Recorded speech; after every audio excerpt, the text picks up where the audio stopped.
H minus 10 seconds. 9, 8, 7, 6, 5, 4, 3, 2, 1, 0.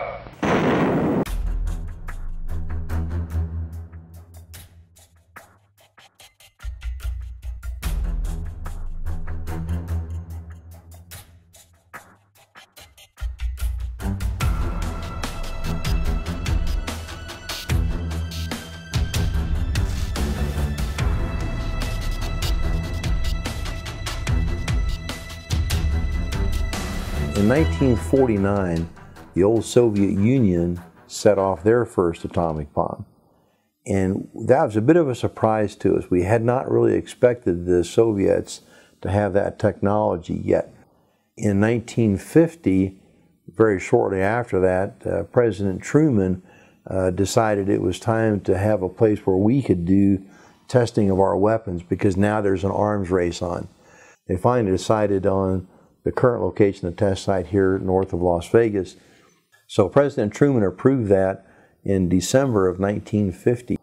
It was only a few months later when they set off the first atomic bomb by dropping it from a B-50 bomber over the desert. That started a series of above-ground tests at the test site, which lasted until 1962. The people often did know when some of the tests were going on, because the high school students would watch them from bleachers at the high school, and some of the people in the hotels would go up on the roof of the hotels and watch it in the morning. And that was almost a big tourist attraction here in town.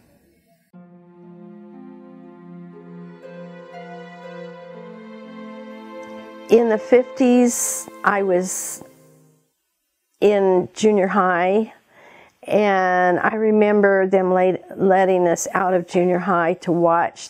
Whenever there was going to be a blast, we would all get out of school and go outside to see if we could see any of the dust or anything happening, you know, above the mountain. And we could always see blasts and flash and pink. There was a dust that rose. Always, you know, brownish, pinkish dust. Well, in the 1950s and the early 60s, I was a student at Harvey County Union High School, and I remember everyone being excited when there was a test and trying to get up and go out and see it. I can remember that it was a big deal, kind of a carnival atmosphere. We got to see the dust clouds, and on occasion we felt the wind and a lot of talk. And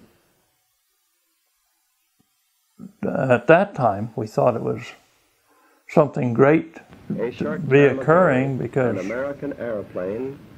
we already knew that the atomic bombs were very important. And we didn't realize how important they were and how much danger they were. After a nuclear test, you have radiation and the soils that are sucked up into that cloud.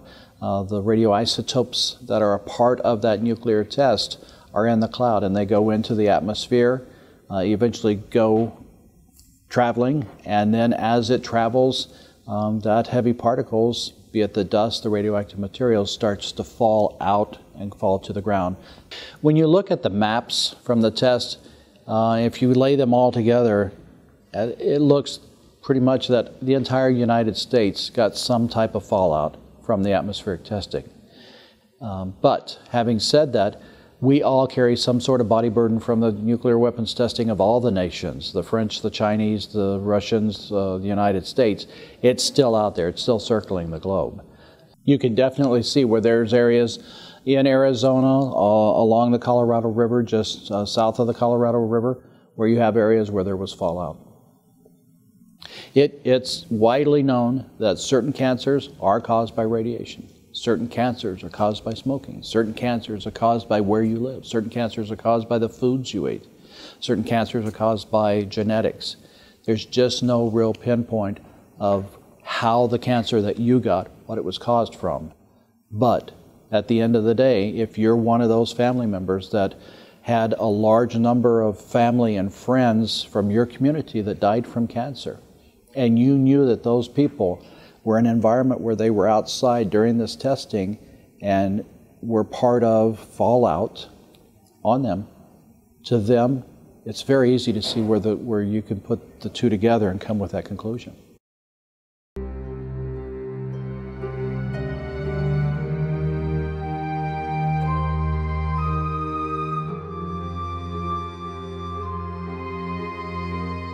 The Radiation Exposure Compensation Program / Act went into effect in 1990. In the late 1979, in fact, there was a subcommittee that was formed to investigate the impact of the testing, and they did determine that there was some secrecy going on with the Atomic Energy Commission, not letting the public know when testing was occurring.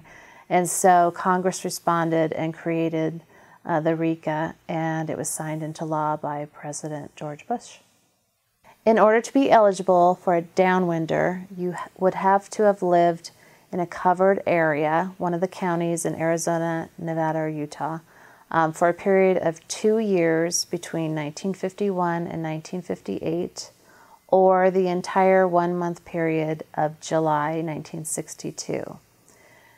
If you can prove that you were in one of those areas and later contracted a compensable disease, and there's approximately 20 or so diseases, cancers, leukemias that are covered under the program, if you had both the presence requirement and the disease requirement, then you are eligible to file.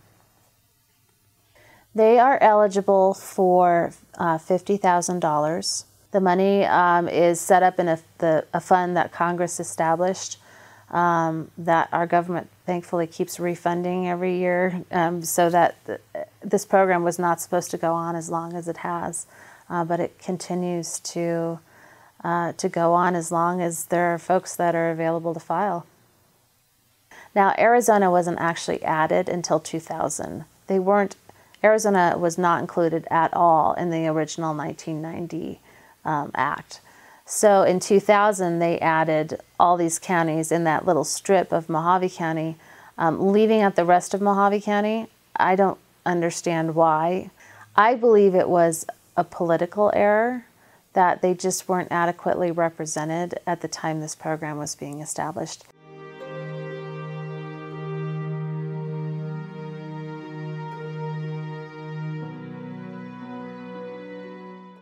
Well, what I found was that indeed the county had been divided, and if you look at just Arizona alone, there are certain levels that were being compensated, and certain levels equals certain counties that had the same level that weren't being compensated, including the part of the Mojave County.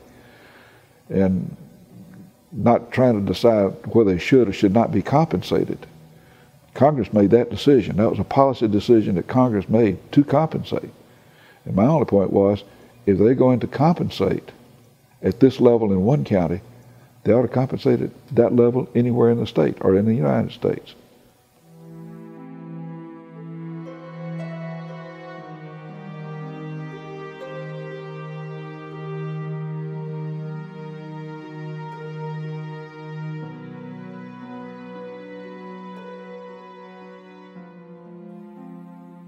I know one year a number of my family died, and every one of them died of cancer. I'm talking about aunts, uncles, and cousins. I think there was 9 of them died that one year. It becomes so frequently. I went to the funerals then. The mortician, when I'd show up as a pallbearer, he'd say, "You know where the keys are for the car. You take the pallbearers to the mortuary and to the cemetery." And that's getting too frequent. Well, I've been affected. I had cancer myself. several years ago. It was a very rare cancer. It was in the urinary tract, and it required extensive surgery to get rid of it. And my sister, about the same time, caught cancer of various kinds, and she did finally die of cancer. In my husband and my family, my last count was 33. The thing is, we were all ranchers and you know, cattle ranchers, because this was a big cattle, lots of cows here in this county at that time. And then either construction or cattle. So we were all outside. We were outside people.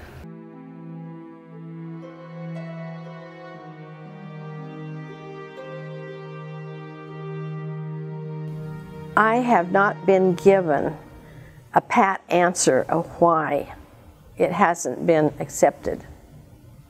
No one, you know, somebody will say, well, it wasn't in the wind and blah, blah, blah. Of course it was in the wind. But I have not been told the true reason. It's a political issue, in my mind. It's totally political. There's no question in my mind that there was some effect on the citizens of Lower Mojave County as well as Upper Mojave County. The thing that is so puzzling, everybody says, oh, it should have been included, but yet I've asked all kinds of people and nobody says this is why it was excluded.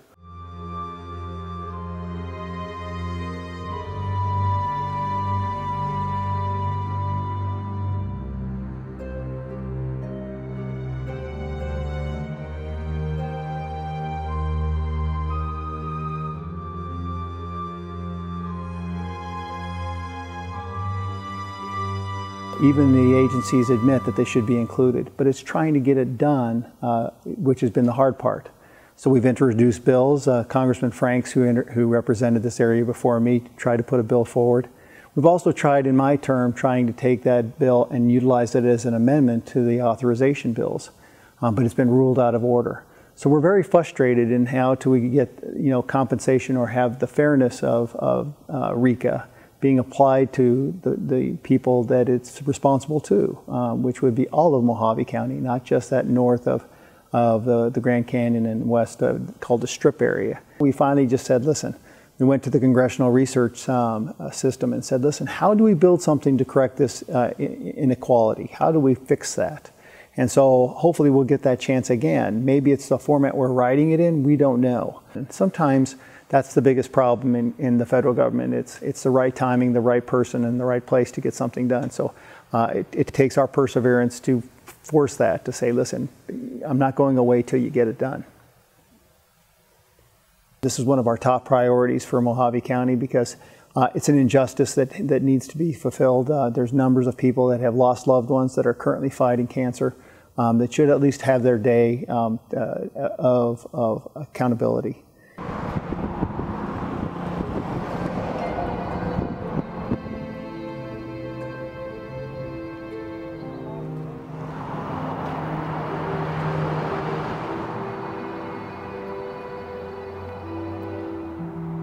It's such a small detail. It means so little to most politicians. It's just like a toothache. They hope it'll go away. And, you know, that's our politicians, and I'm not knocking them. We've got politicians that are looking out for the good of the country. But we are part of the country.